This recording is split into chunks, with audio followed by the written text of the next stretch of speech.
Well, hello and welcome to Uncorking a Story. I'm your host, Mike Carlin, and today I'm very excited to introduce you to April Bell. Now, April is somebody who loves to solve problems. She's conducted more than 11,000 hours of empathy research through her boutique research agency, April Bell Research Group, working with many of the world's giant brands, including PepsiCo, Procter & Gamble, Hewlett Packard, and Pfizer, just to name a few. She's observed the impact of empathy, not only on user experiences, but on personal and organizational transformation, and was inspired to write her first book, The Firestarter, Igniting Innovation with Empathy. Here today to talk about that with me and so much more is April Bell. April, welcome to Uncorking a Story. Thank you. April, tell me, where does your story as a writer begin? So funny. That's your first question.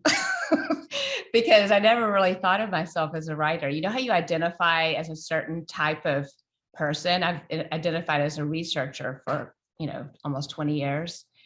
And I, at the beginning of COVID, began doing a lot of just empathy interviews with people who were experiencing COVID differently than me. I have friends all over the world. And then I started interviewing people who were in corporate America, because a lot of my business started to shut down since most of my interviews are in person. And so that road led me down the path of writing an online course. And I took some friends of mine, some executives through it, and they were like, "This is a book." And I'm like, "No, it's not." And they said, "Yes, it is. You need to write a book." And so they kept pestering me to do it. And I finally just said, okay, I'll go onto Facebook, see if I can find a book author coach. And that led me down the path of going through this program that was eventually a publishing program. And that's the book. That's how it happened. Yeah, and there it is. But so now I'm curious, because you mentioned you identify as a researcher, and in addition to identifying as a male, I do identify as a researcher as well. I've worked in, the market. So this is the day job, market research industry since 1996. How did you get into the market research industry? Similar to how I became an author, I guess. You fell into it? I fell into it. Actually, I was working for an energy company in Texas, and this was around the time of the deregulation of Texas electricity. And I was doing a lot of like soft skill leadership training, and that part of the company was going to pull back and be eliminated. And they built up this massive marketing department, consumer marketing department, and the VP, who had just come in from Procter & Gamble, he was next door to me, and I kept going into his office saying, "I want a job in your group." And he said, "You don't have the experience. You need a master's from a top 5 university, or you need at least 6 years in marketing." No. And so finally I kept pestering him. He said, "I will put you under the statistics guy, because you know a lot about what's going on. And so see what you can do there." And so that's how it started. I started doing some of the more background and more quantitative work. And then a consulting agency came in, and the very first set of focus groups I went to, she's like, I'm quitting and I'm going to do that. And she goes, "No, I can't hire you." And so eventually she did. And that's how. Wow. So, it's so funny, 'cause especially like when you talk about getting into like the qualitative side of our industry, and this is going to be a little inside baseball for my listeners, but I don't care. You don't like just get out of school and get a job working as, a qualitative researcher. Like you really do fall, you fall into it. And I had a similar story. Like I was working at an ad agency, and I was invited to watch some focus groups, and I'm like, that's exactly what I want to do. I could tell you it was for Citibank. Clint Clifford from Greenfield Consulting was the moderator. And I'm like, I need to be that person, because that's what I want to do. I didn't know what I wanted to do with my life up until that point. I thought I was going to be a psychologist, and I ended up taking a few years off of school and never went back for that degree. I did go back for an MBA, but isn't it just funny how we fall into this world as as researchers. Yeah, you know what your story brought up for me. I think that the focus groups were led by a moderator I used to work with at Ipsos, what became Ipsos, but her name's Elizabeth Jaros, and she was on the Trump's. What was the thing he had? You're Fired. What was that show? The Apprentice. The Apprentice, yes. She ended up being on that, but she was so good, in what she did. And I was like, oh, I can see myself doing that. That is it. So I love that your story, because it made me curious if you fell into it as well. I've heard very similar things from other researchers. Oh yeah, I totally fell into it. And then I studied everything I could about it, because even though you want to do it, you can't just start doing it. So I wound up having a little career on the client side of the business. And then, I was working for Unilever, and when Unilever left Connecticut to go to Jersey, I said, this is, Yep. I'm going to make my break, and I'm going to moderate. And I stayed on as a consultant for them, and still do some work with them from time to time. But, I think about, like life as a researcher, and it involves a lot of writing, because not only are we hired to run these discussions or interviews, we have to then do something with that. We have to turn those observations into some kind of insight for our clients, and writing is so much a part of that, isn't it? Yes. Well, and I think it's why I never really saw myself as a writer, because a lot of times, just to be totally transparent, I dreaded the part of writing a lot of the findings. What I enjoyed was the uncovering, like the emotional excavation, and then creating a story. But a lot of times that story, to me, it was challenging to put together. And so what I found interesting about this writing of this book is it's almost as if every story that I wrote over the last 18 years, I had to retranslate into my own, and it just kind of poured out of me a little bit. Like my writing process was very different than what I was told a lot of people do. What I was told is, if you could write 1,000 words a week, then that would be a good pace. But the way that I write my research reports, I'm writing in very focused times where I just have to bang it out. And so I would go on a few day vacation and just write 20,000 words, because that's more of what I'm used to. And it would just come out that way. Right. Yeah. No. How do you write? I'm so curious.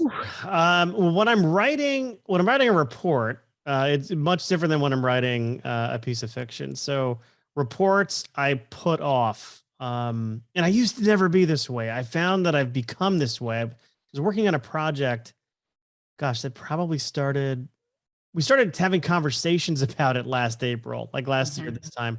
We just wrapped it this month. And I was dreading writing this report, because I was working with another moderator on it. And there was like a lot of moving pieces. It involved a tremendous number of interviews, and like really technical interviews, like physicians. And I just didn't know where to start. And that was my issue. There was so much to go through. And I wasn't taking notes like during those interviews, which I try not to do anyway, but because I always try to listen versus process. So I had to go back to transcripts, and that was, that's just a bear. But from there, I just started with an outline. I started with an outline, started, plugging in key findings, and then, not an efficient process, because believe it or not, I start with like an Excel spreadsheet.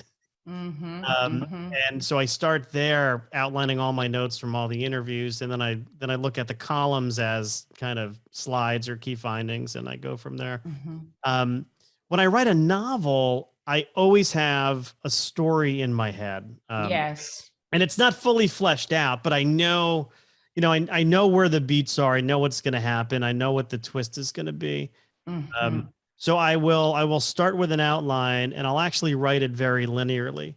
I know people who write, the end first, and then they go to the middle, and they go to the beginning. For me, I do it very linearly, but I wind up having to go back to the beginning often, because during the writing process, even though I have an outline, I've changed so many things. I know these characters better. So I have to go back to the beginning and almost like, flesh them out a little bit more. Yeah. But for me, it's doing it when I'm writing a novel, it's every single day in the morning and in the evening. Interesting. Well, what you just brought up for me, it helped illuminate why I appreciated writing this book more than a lot of the reports I write, is because I do the same thing. I'm first trying to find the patterns when I'm writing a report, and then I create the story. But then in writing the book, I started with all the stories that I thought were important and had a point to them, and then found the pattern. And for some reason that worked for me, a little bit easier. Yeah. So anyway. Yeah. There's no wrong way to approach the writing process. I guess the only wrong way is to just not do it. It's like, which that also happened a lot. I'm sure. And writer's block is a real thing. Did you find yourself dealing with writer's block when you're writing your book?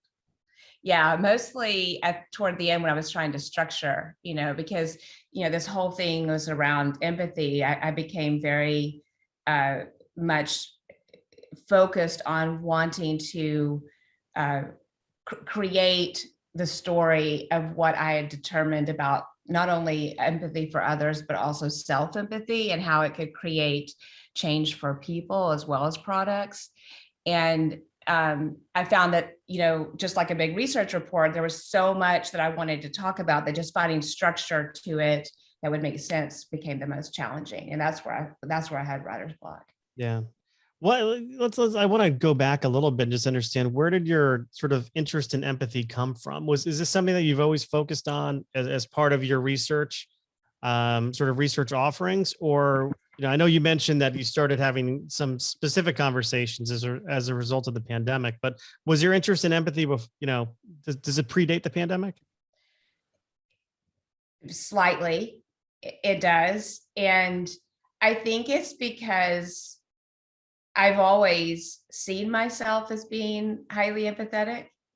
And I recognized when I went through a divorce in 2018-19, just, not too long before, that empathy for myself created an epiphany in much of the same ways that empathy for others creates epiphanies when we're creating products.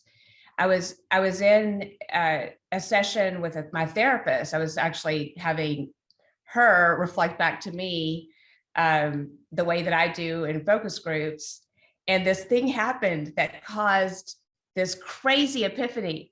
And you'll appreciate this as a researcher, because she was asking me how I felt about something. I was complaining about someone, who knows?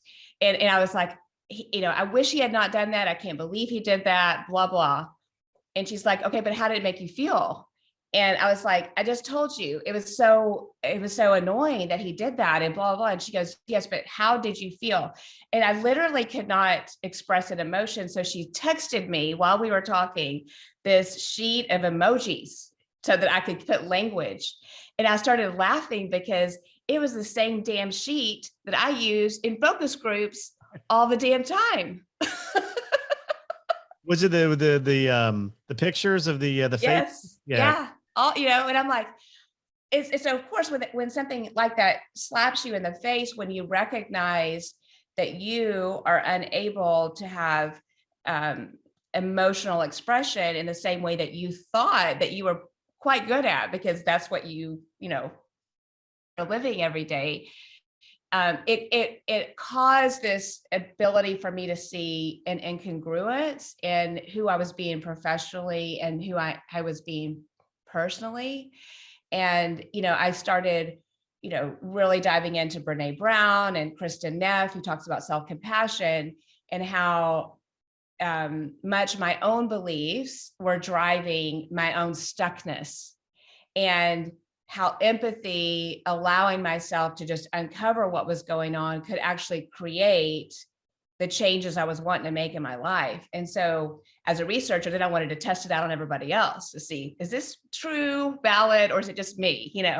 So that's kind of how it evolves. Yeah. So, I mean, if you had to pick like a few big lessons you learned about yourself while going through the writing process, what were some of those things you learned about yourself? Um, it's some of it I wrote about. One of I wrote the book I needed to write for myself, and I'm hopeful it's helpful for others. But one of the biggest is letting go of perfectionism actually helps me move forward. And the way for me to let go of perfectionism is through connection. And so what I think a tendency of mine is to self-isolate and think I need to figure out in my head before I can move forward. And what I've learned is the more I could connect with others and showing up in vulnerability of like, I can't do this because it's not perfect. It allowed me to move into a place of um, at least taking a step. That was one. Mhm. You mentioned vulnerability and you invoked the name of Brene Brown earlier, Mhm. who talks a lot about vulnerability. In your mind, what's the relationship between vulnerability and empathy? Mhm. Um, I think that being empathetic takes courage. And the reason it takes courage is because you have to be willing to let yours or others' emotions surface. And that means you have to kind of deal with your own. And so, in that state of courageous, just being with what is without trying to change it, it is vulnerable. Like my daughter yesterday, she told me we were having an argument and she said, you know, I really felt stressed because you were pushing me and I wanted to tell you, but it was hard. And she said, it's hard to tell you this now. And I was like, oh my gosh, that's so vulnerable, for her to not only recognize how hard it is to tell people how you feel, but also to admit I'm having a hard time even telling you. Yeah, yeah. So empathy creates the ability to be with what is without changing it. I call it detachment, because we try so much when we're in um, when we want something to happen or we have an opinion, we want to help or we want to care for others, and so that helping sometimes um, puts us into a space of wanting to change things. And so when you go into a detached empathetic state, you're actually being with something without trying to change it, and that's very hard for us because we want to change what's in front of us usually. Yeah, yeah, we have that tendency to want to problem solve, and I think with interpersonal relationships, romantic relationships, when we go into sort of problem solving mode, it's not always the most helpful because that other person may not need us to be the great problem solver. They just may need someone to listen to. Um, at least I found that anyway. I also find that it's there have been times where it's hard for that vulnerability to surface, for me to surface my own vulnerabilities. Um, I'm sure everyone struggles. Many people probably struggle with that. Um, but and I think you're spot on in that, becoming vulnerable does take courage because we have to let the wall down, so to speak, let our defenses, kind of almost be defenseless, when truly being vulnerable, and truly being, empathetic to other people. Hmm. Yeah, and what you brought up for me is I think that the reason it's counterintuitive to think about empathy as a pathway to problem solving is because we are taught to solve problems with what we know. And so if you think about having to get into this empathic state, you have to assume you don't know and you have to get curious because without that curiosity, or then you're not really going to learn something new, you know? Yeah. What I thought what you were about to say, and this is why I try not to, well, I try to listen more than process, but is, we're taught to learn to make decisions on what we know versus how we feel. With empathy kind of being for me more of a feeling than like knowledge or something like that. Mhm. Yes. And that's for sure true, right? In fact, the biggest problem I see going on right now is that we we are we are so accustomed to suppressing emotion, and it being an oppressive state, that that's when we honestly have hard time emotionally regulating, because if it's suppressed for too long, eventually emotion is going to rise up. But if you thought about emotion differently, that like emotion's actually a gift to give you information in order to create something new, and used it as that, it actually does solve really big problems. I mean, you and I know that when we're innovating products, the way to the key to the kingdom is to find the emotional attachment associated with whatever's wanting to be created, because that gives a purpose or a point for it. And so if we use that, I think elsewhere, we could use emotion for the same way. I mean, Dan, I've been studying a lot about this like bottom up regulation.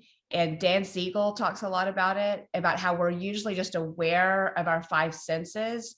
But when we allow like our bodily sensations and our emotional sensations and our mental sensations to kind of come together, these sixth, seventh, and eighth sense, then we can actually create, a more holistic way of thinking or solving a problem. And so I think, again, empathy is kind of a gateway to doing that. Yeah. Oftentimes, I'll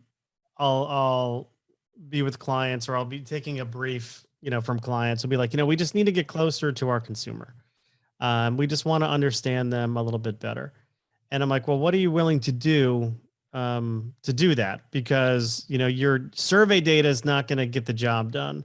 And then oftentimes, again, I have a quant background before jumping into qual. It's easy for people to buy a report or to look up some, do some desktop research or something.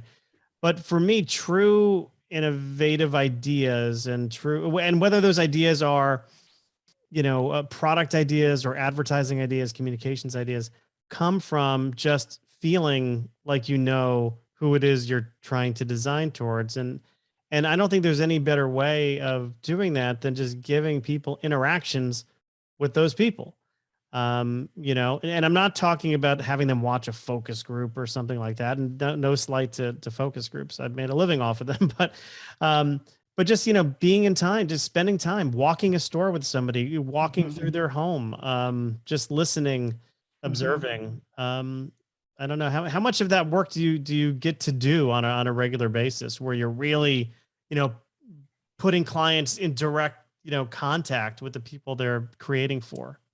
Well, all the time before COVID. And what I've found is that in COVID, it's been more challenging because everyone's so strung out on, Zoom fatigue, that just getting close to anyone is you're losing a dimension, if you will. But I remember when you said what you said, one of the things that brought up for me is just this wonderful project with this amazing team they were a skincare team. And in 2018, I think, for the first time ever, they decided they wanted to talk to men and to expand possibilities for their brand. But they had a lot of assumptions on, what men wanted and liked when it came to the types of products they were selling. And I'll never forget the first home we went to in Chicago, and we had this like amazing young man that we talked to, and he was so articulate and complex in his thinking and how he wanted, to change things. And it created so much epiphany for things that the mostly female marketing team were unaware of, about how, complexion creates emotional anxiety in teenage men. Whereas if you hear a report about that, that's one thing, but you start to experience that through the lens of a young man talking to you about it emotionally, and it changes the inspiration level of the team who's creating, right? So they have a stronger purpose that they've been able to kind of ignite internally, and that helps also with them collaborating on it, because they all kind of sense that main purpose. Yeah. And years from now, or maybe months from then, they'll be talking, hey, do you remember when we talked to, Joe in Chicago and what he said? I'll never forget what he said. And I think that's the power of storytelling, because they'll remember that and capture that experience as a story versus like a data point that's, easily forgettable or easy to sort of gloss over, but they'll remember the emotion on his face when he's talking about, whatever, my acne or whatever. Mhm. I found that too. I did a project also in Chicago, with a large insurance company right before healthcare reform, or actually no, right after healthcare reform was passed. So before it went into effect, this big company did not understand the individual health insurance market. So we did a lot of, what we would call consumer connections, but a lot of, just living with these people. I mean, not literally, but kind of spending a fair amount of time with them in their homes and just talking to them about individual insurance. And some of them are actually uninsured Interesting. as well. And just the stories of the uninsured. I mean, I remember a guy I was talking to above, I mean, in this terrible part of Chicago, he was a former gang member, and we were talking about, health insurance. And he said, I can't afford it.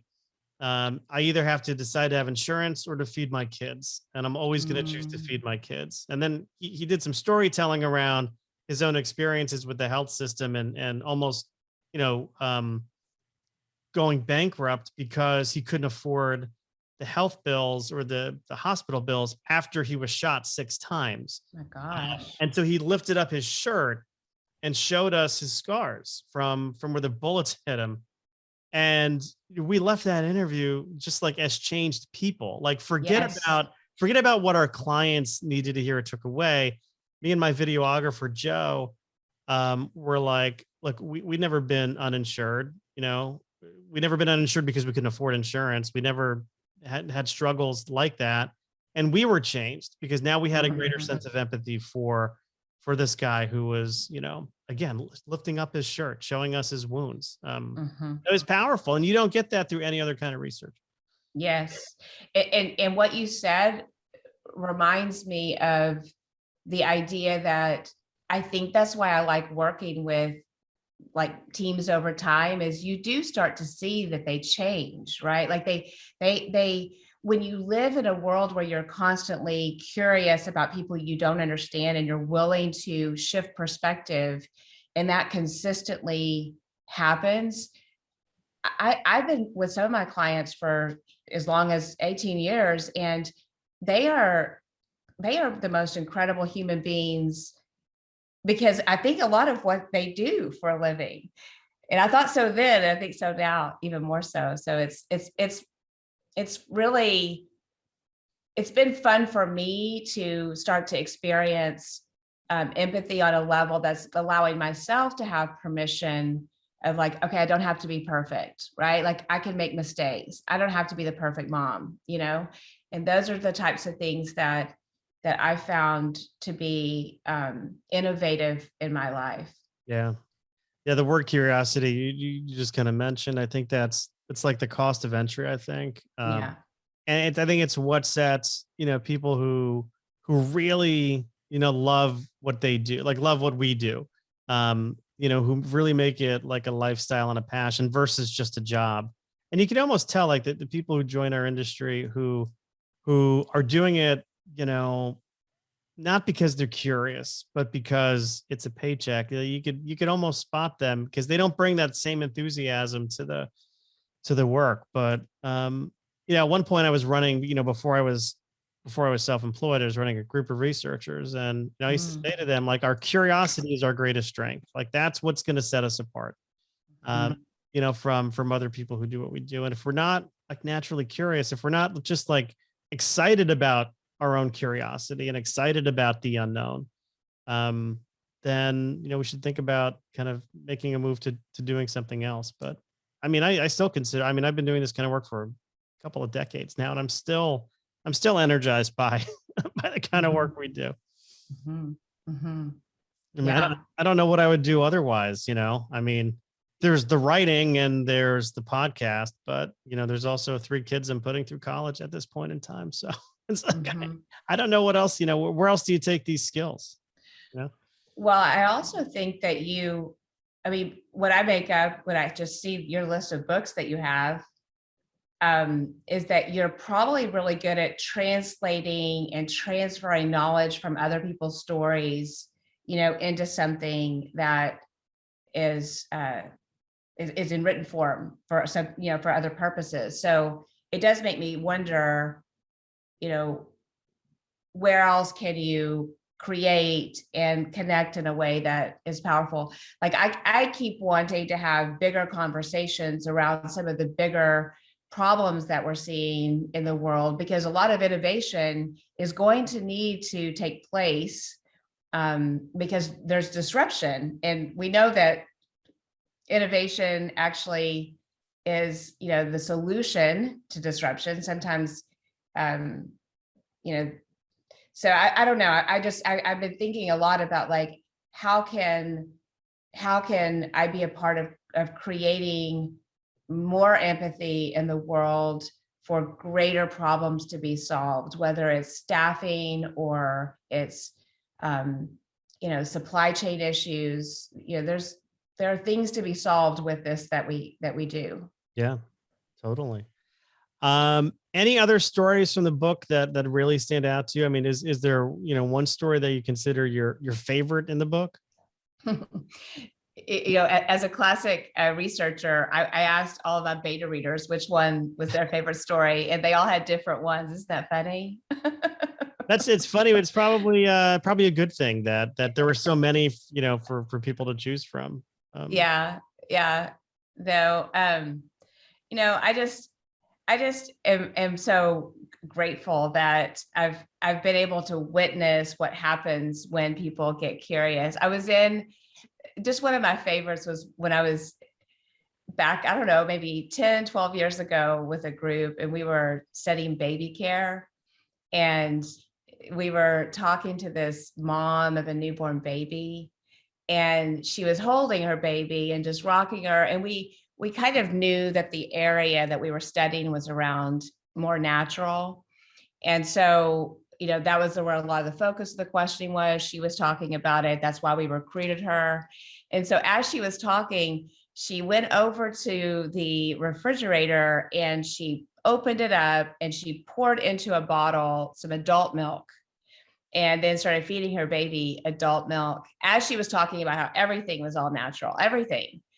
And so, it was one of those moments where there was the male marketing leader was like, why did you do that? And then, when she kind of felt shocked, and it was clear that she um, had been doing something that was very incongruent with what she was saying, she got embarrassed. And then, as we kind of pulled her back into a place of curiosity, what became clear is that there was a whole other way of beliefs that we were not even aware of what her definition around all the natural was, and why she did what she did.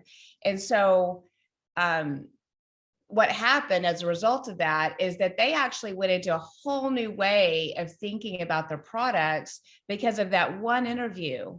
And in fact, they had like tagline that was associated with where we went with that creation based on that incongruency. And so, what I loved about it was just the things that surprise us the most, if we're willing to be curious, like in that state, actually do change the course of things, because it shifts our perspective, because it it creates a shock value because there's such a discrepancy that we can't understand. Yeah. And so, yeah, that's a little bit of just some of the pleasures I've had of learning new things that are so fun. Yeah. Yeah. Yeah. Well, I have a series of questions that I like to ask everybody who does this podcast. And so I call them my hot seat questions. I have 6 of them for you. The first one's an easy one. Ready? What was your favorite TV show as a kid? Little House on the Prairie. Little House on the Prairie. Laura Ingalls, right? Yeah. Favorite character on that show? Her. Okay. What about the sister? I have to wonder. She went blind at one point, right? And my wife and I argue about this. Did she go blind in a fire, but also get her eyesight back in a fire? Am I misremembering this? I don't remember her getting her eyesight back in it, but now you're making me curious about this. I'm writing myself a note. So you'll have arguments about this? Well, we don't have arguments about it, but my recall for things like Beverly Hills 90210 is much better than Little House on the Prairie. To be completely fair, I wasn't as big of a fan, perhaps, as you were with Little House. Shocked that you know any detail about it at all. Like, I'm seriously shocked. That little Nellie Olson, man, she used to get under my grill. But Paul playing the fiddle, come on. I love their good night routine. Right. It made me happy. Right. Is as good as the good night routine on the Waltons, if you remember that. Yep. Similar. All right. All right. So Little House on the Prairie. How about this? How do you feel when you're staring at a blank piece of paper or a blank computer screen when you have to write something? I'm thinking about my emoji cards right now. Anxiety. Anxious. Interesting. Uh-huh. Give me more. Why? Why anxiety? Why anxious? I need something to be on the paper. If something's on there, then I can go. Like, even if I just wrote one sentence, had nothing to do with it, that helps me. But I need something. In fact, I actually don't usually start because of that anxiety. Physically looking at it, I'll just start with recording on my phone. Interesting. Okay. Like text to voice kind of thing? Or? Yeah. I use Evernote. Very cool. Yeah, I always say sometimes, again, depending on what I'm writing, sometimes I'm excited to start something new. That's usually if it's more creative. If it's for clients. What you'll find is my house is never cleaner because I will find 1,000 things to do before I have to write the first sentence. Totally. Is vacuuming, mopping. Yes. All of the house will be nice and clean and tidy. My desk will have no crap on it. But your wife is happy, but you're not at the end of the experience. Well, if I do it all right, she's happy, but we have different standards, you see. I totally get that. All right. Thinking about, publishing this book, what lesson about writing or publishing did you feel like you learned the hard way?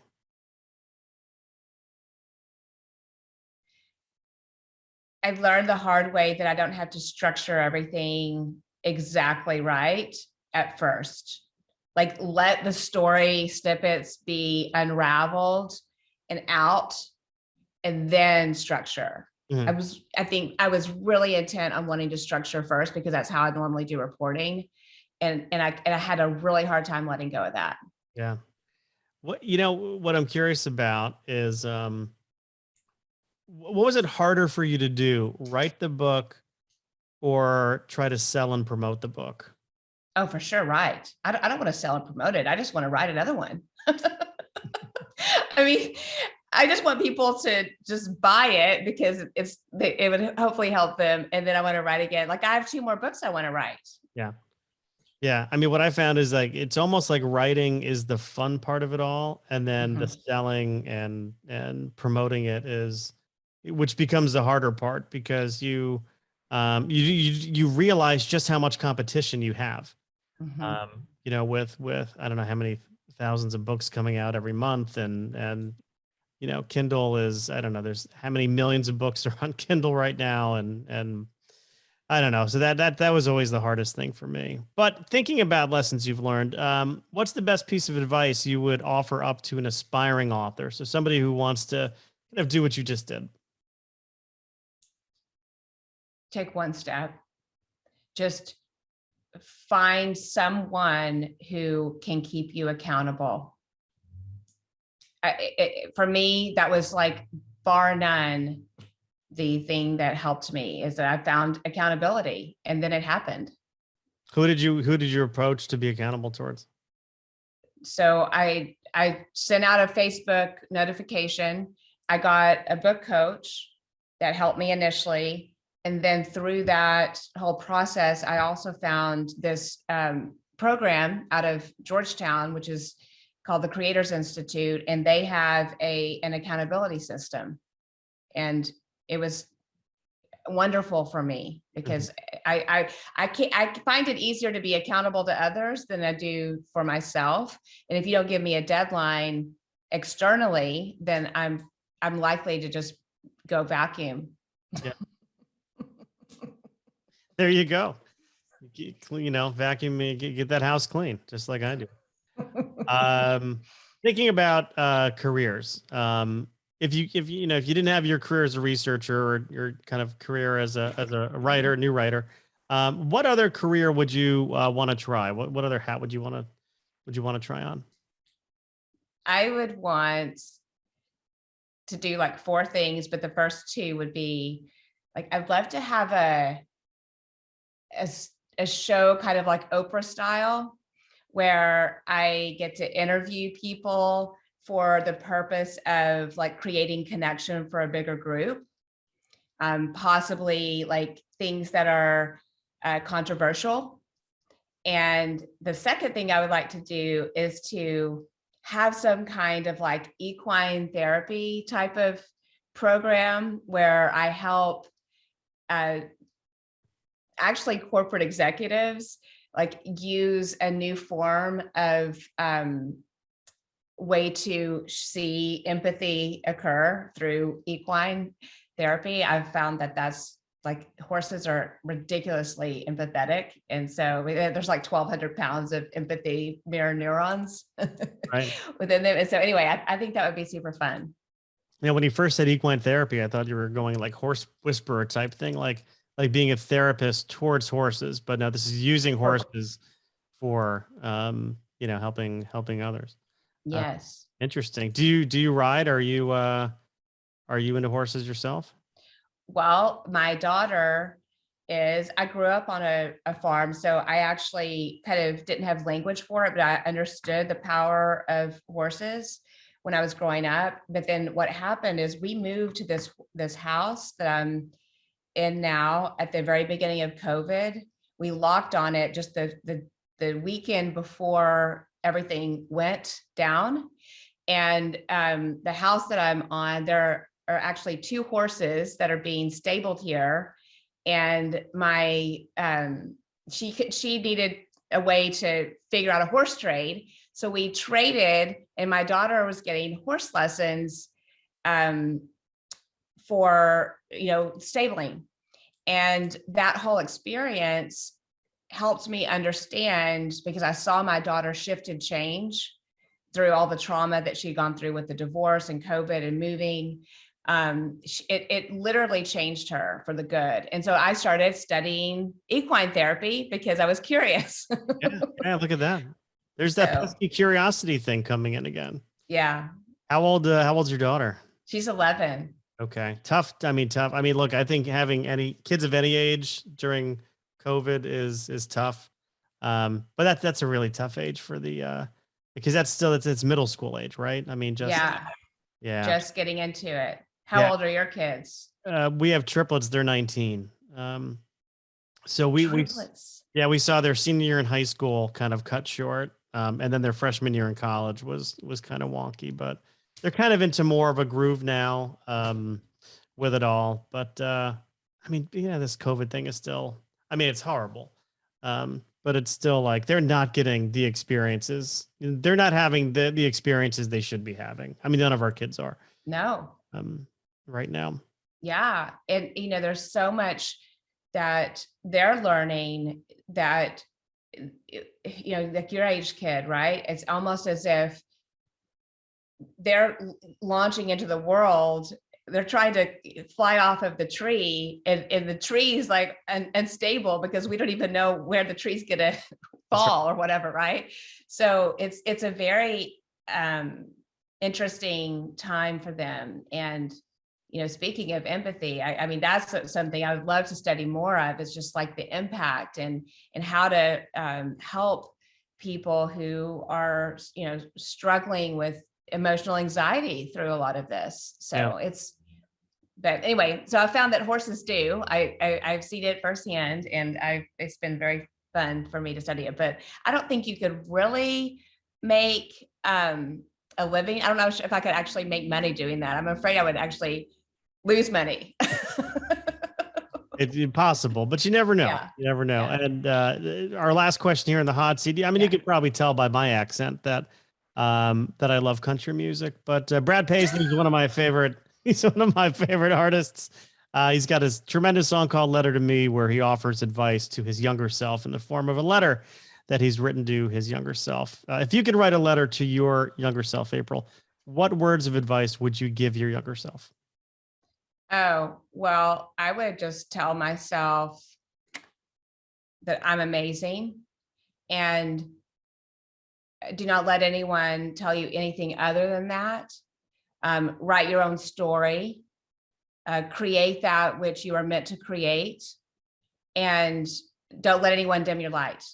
Because I forgot that for a long time.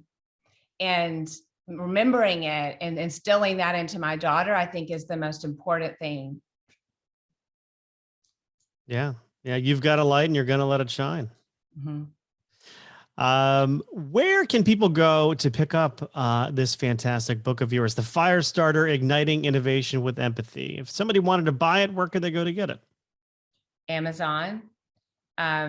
When COVID finishes, whenever that is, it'll be available actually physically in Barnes and Noble and all the other retailers. But until then, you can get it on all the electronic devices where those are sold. So, okay. And if anybody wants to reach out to you, April, to get some more information about you or to interact with you somehow, where can they go to do that? aprilbellresearch.com is my website.